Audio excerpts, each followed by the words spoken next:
The thing about strawberry farming, I'd tell everybody, it's one of the easiest crops to actually do. However, can also be a bit complicated if you don't know how to do it correctly, okay? But it's a farming that I would encourage anybody and everybody to actually do it.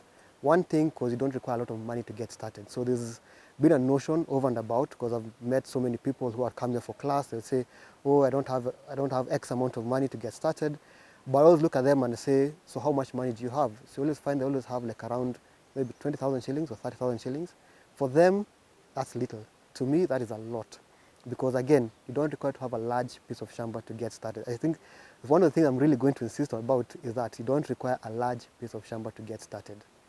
And because one thing you ought to realize, strawberry is not like you're planting maize or beans, whereby you find that you probably in an acre you require X amount of plants or seeds.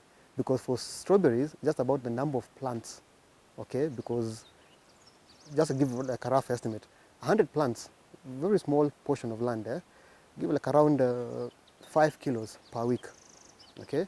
And once you go now start selling the fruit itself for price, you realize 100 plants are actually making you something at the end of the day. Yeah.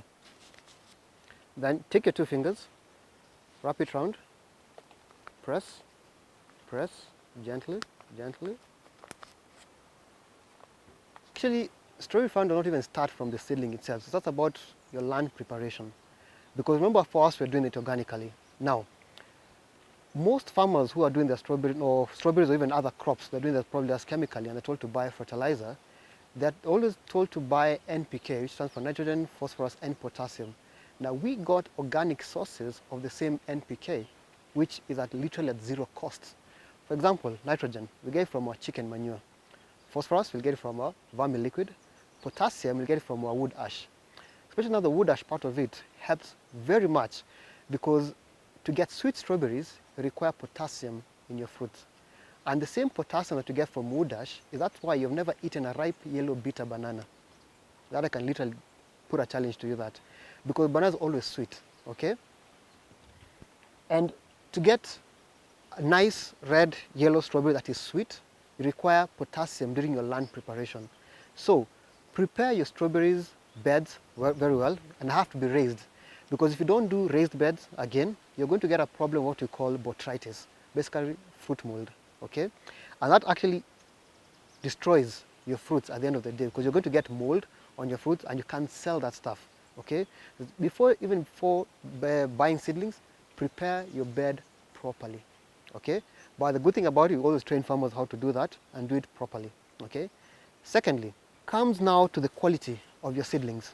Now, for us, what we do, and also we train other farmers how to do that, we don't use a nursery to propagate our seedlings, okay? We plant our strawberries in clear plastic cups like this. Why clear? Because, well, we're all doubting Thomas's. So we like seeing through the clear plastic cups, able to see the root structure of the plant itself, okay? And the good thing about it, with such clear roots, I literally guarantee you, I'm giving you 98% growth success with these plants, okay? Now, one thing farmers need to understand, strawberries are able to propagate by themselves, because this is a mother plant, okay? This mother plant has given birth to this, which is a runner. Now this runner is now a new strawberry plant, okay? On the lower side, one plant will give birth to 3 new seedlings. I and also my other farmers got like around 5 to 10 new seedlings from one plant. So you see, when it comes also about the costing, you start with the 100 plants, for example. 100 plants will probably push you back like 4,500 plants.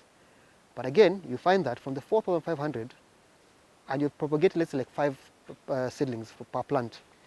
At the beginning of the second month, you start getting new seedlings. From 100 and using 5, you get 500 new plants, okay? Plus the initial 100 plants gives you 600 plants. If you let the 600 again propagate new seedlings, you get 3,000 plants. I said the math behind this is very interesting, because on an eighth of a land, you probably require like around, give or take, 5,000 to 6,000 plants. But you see, by the time you're at actually month number 3, you've actually gotten 3,000 plants, half of what is required on an eighth. But what was our startup cost? 4,500 shillings, other than buying all the seedlings at a go. Yeah.